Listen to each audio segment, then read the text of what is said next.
Comment avoir confiance en soi pour un entretien d'embauche? Salut, c'est Philippe de Créer ma réalité. Chaque jour, je t'aide à créer ta réalité. Alors, il y a cet épisode de l'entretien d'embauche que de nombreuses personnes vivent dans leur vie. J'en ai moi-même réalisé de très nombreux. J'ai moi-même été recruteur. Donc, je vais vous donner aujourd'hui des clés pour être à l'aise, pour avoir confiance, pour que votre entretien d'embauche se passe le mieux possible. Déjà, la première chose que je voudrais vous dire, c'est si vous êtes là, si on vous a recruté, c'est que déjà votre profil, votre CV, votre candidature a retenu l'intérêt du recruteur. Ça, c'est déjà la première chose à vous dire. Donc, déjà, confiance en vous.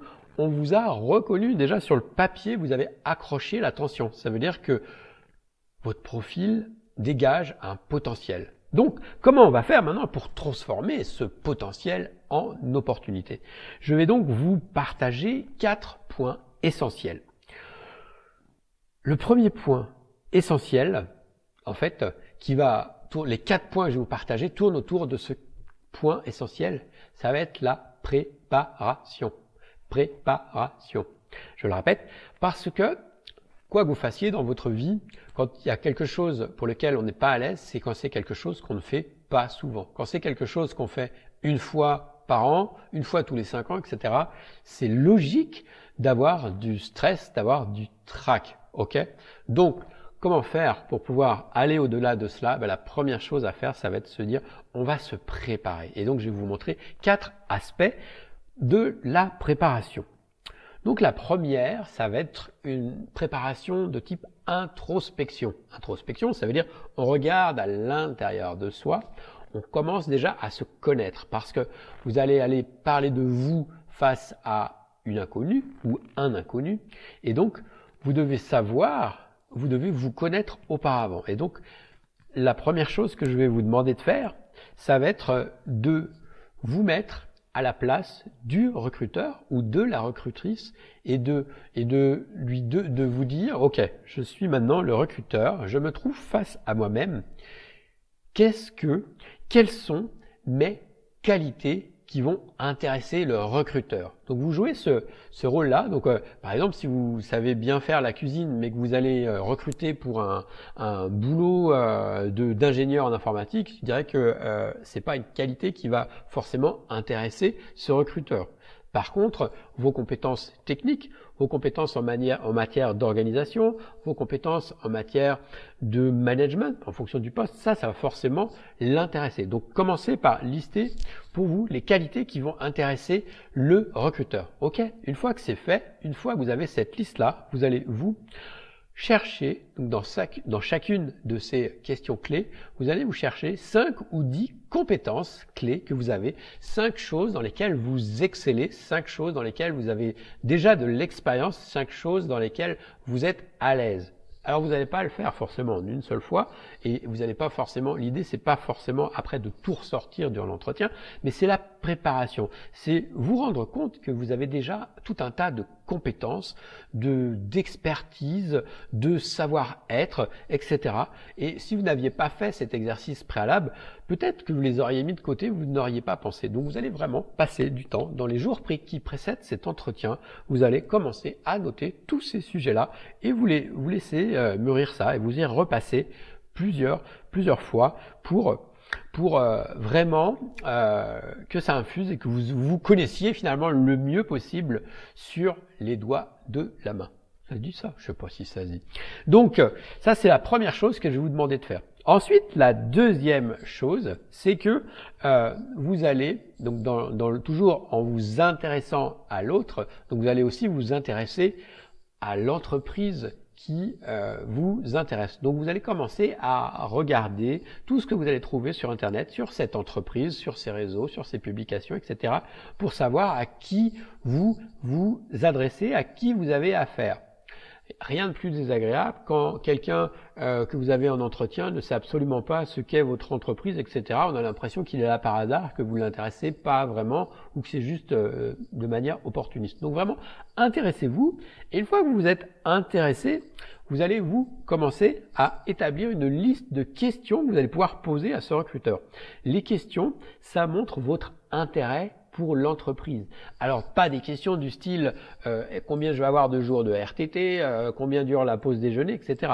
Non, des questions par rapport au boulot, qu'on va, comment dire, vous proposer. Donc, quelle est la nature du poste? En quoi il consiste? Quels sont les points clés pour pouvoir réussir dans ce poste? Quelles sont les compétences nécessaires pour ce poste, etc. Intéressez-vous vraiment à l'entreprise. Imaginez-vous un instant en étant le recruteur. Si après la présentation, l'échange, la seule question que vous pose, la question que vous voulez recruter, c'est combien je vais gagner, voilà, la pause déjeuner, les tickets resto, les chèques vacances, etc. Même si ce sont des aspects intéressants, ce sont vos seules questions, la personne va se dire, ok, cette personne-là, est-ce qu'elle est vraiment intéressée par le boulot ou juste par les avantages? Et du coup, si j'ai le choix, moi, entre plusieurs candidats, tu vois, ça va être, peut-être ça va faire pencher la balance d'un côté plutôt que de l'autre. Donc, qu'est-ce qui est important dans cette boîte? Posez-vous cette question-là. Et donc, au-delà de ça, donc, qu'est-ce qui est important pour cette boîte? C'est aussi, donc, qu'est-ce qui est important pour ce poste? Et ça vous permet aussi de continuer votre introspection. Est-ce que je suis vraiment fait pour ce poste? Parce que moi, ça m'est arrivé de faire des entretiens, etc., de me vendre, etc. Et puis à la fin de l'entretien, tu te dis, mais en fait, est-ce que j'ai vraiment envie de bosser pour cette boîte? Et dans certains cas, la réponse était non.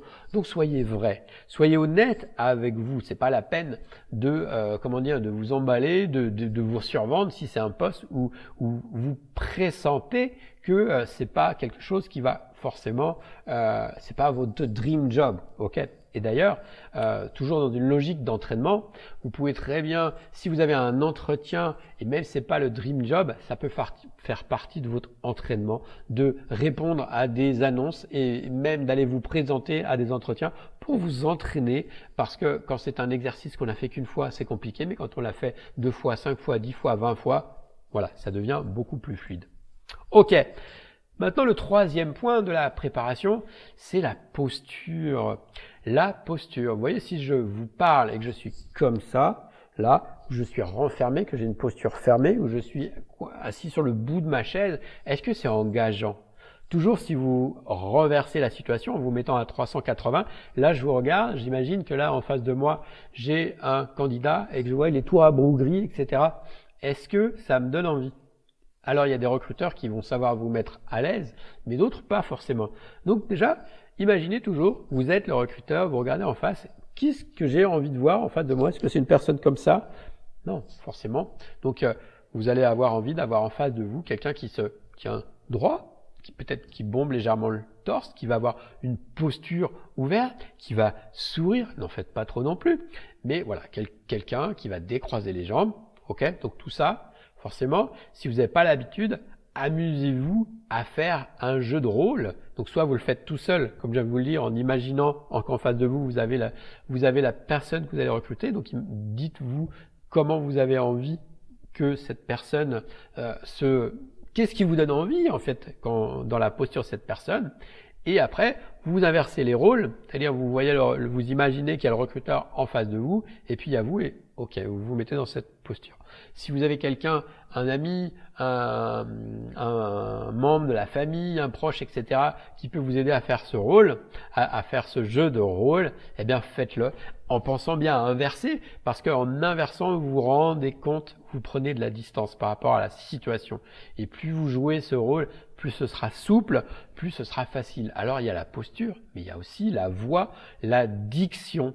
Si vous parlez comme ça, tout doucement, en n'osant pas trop, etc., vous vous rendez compte que forcément ça donne pas envie. Donc exercez-vous aussi. Entraînez-vous à regarder, à écouter votre voix. Comment est votre voix? Quel dynamisme est votre voix? Quel dynamisme il y a dans votre voix? Ok? Est-ce que c'est fluide, etc. Donc il n'y a pas de mystère. Plus vous allez vous entraîner, plus ce sera simple. Ok? Donc ça c'est la troisième chose dont je voulais vous parler. Donc posture, voix. Et puis ça nous amène aussi à l'empathie. L'empathie, c'est comment est votre recruteur. Si votre recruteur est posé est calme et que vous y allez comme un torrent et que vous débitez, etc., comme vous avez peur, vous allez trop vite, etc., vous n'êtes plus en phase. Donc, prenez le temps de respirer, de vous synchroniser avec votre recruteur en le regardant dans les yeux. Si c'est compliqué pour vous de le regarder dans les yeux, vous le regardez là à la racine du nez. Ça marche très bien, c'est très facile pour s'entraîner. Vous le regardez, vous prenez votre temps, vous respirez. Ok ? On se pose. Et donc si par contre votre recruteur il est dans une énergie dynamique, un peu speed, etc., vous pouvez aussi être dans le même type d'énergie. Mais le plus simple pour se synchroniser, c'est de s'intéresser à l'autre, de le regarder, de prendre le temps. Alors ne le regardez pas fixement non plus. Hein. Tout ça c'est une question d'équilibre.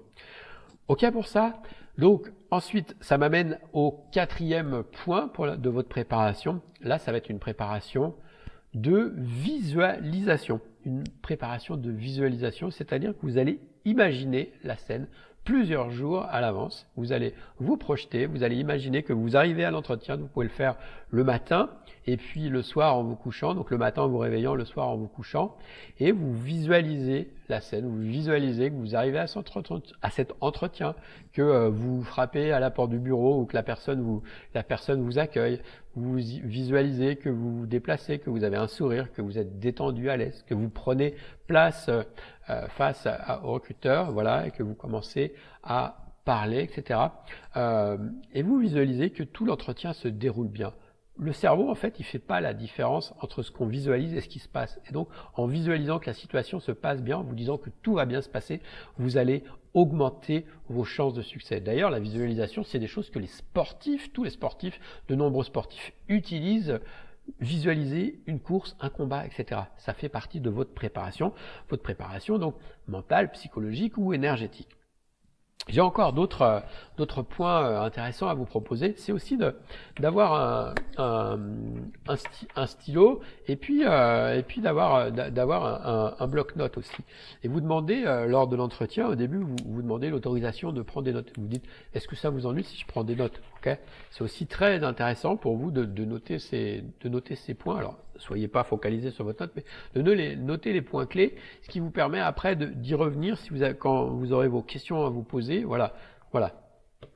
Ça vous donne aussi un support pendant l'entretien.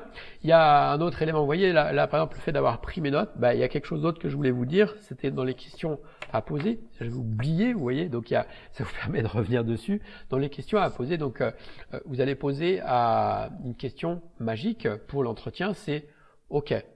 Pour réussir pour réussir dans le poste que vous me proposez, monsieur le recruteur, madame la recrutrice ou recruteuse, quelle est la qualité essentielle? Qu'est-ce que vous attendez du candidat?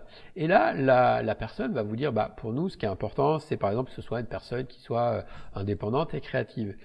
Ne vous contentez pas de dire oui, mais montrez preuve d'intérêt en reformulant, en disant, donc vous me dites que ce qui est important pour vous, c'est de l'indépendance, mais comme le niveau d'indépendance requis peut être différent d'une entreprise ou d'un poste à l'autre, est-ce que vous pouvez m'éclairer un peu plus sur ce que vous entendez par indépendant dans le poste ou dans la fonction?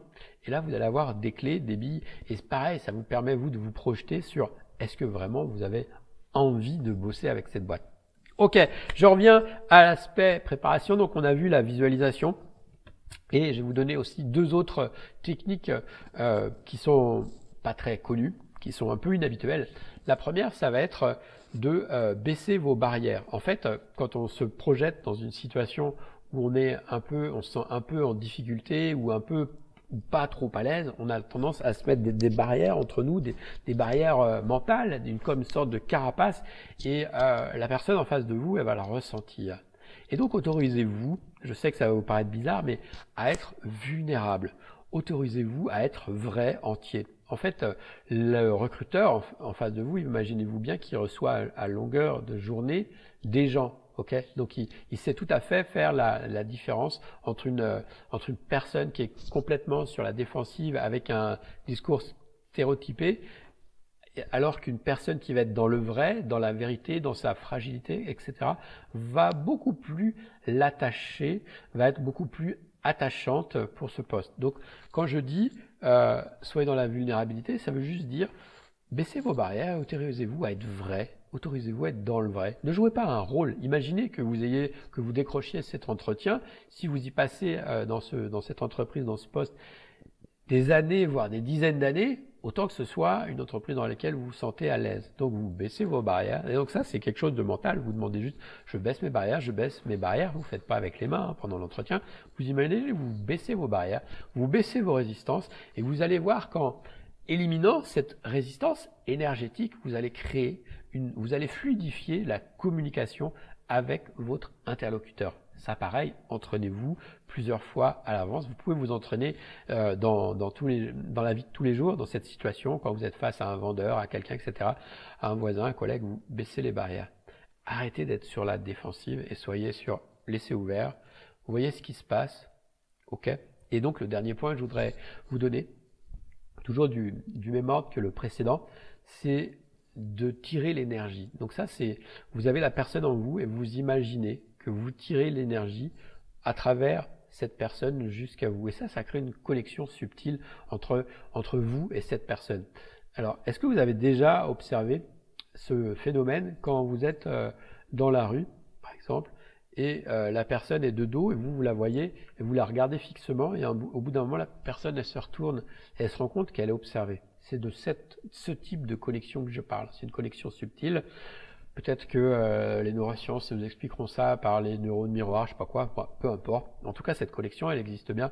Pareil, entraînez-vous, allez dans un endroit et amusez-vous à tirer l'énergie de toutes les personnes et vous allez voir qu'au bout d'un moment, les personnes se retournent pour voir, tiens, qu'est-ce qui se passe. Et donc, pensez à ça, à tirer l'énergie de la personne qui est en face de vous et vous allez voir que ça crée une autre type de relation et ça va faciliter vos échanges. Voilà pour ça, sur comment réussir son entretien d'embauche. Voici des conseils qui peuvent vous aider. Mettez-les en application et vraiment entraînez-vous. C'est la clé de votre succès. Si cette vidéo vous intéresse, vous pouvez la liker, la partager aussi à des gens qui sont dans une situation d'entretien d'embauche, que ça peut aider. Et vous pouvez aussi vous abonner à la chaîne. Ciao, à plus.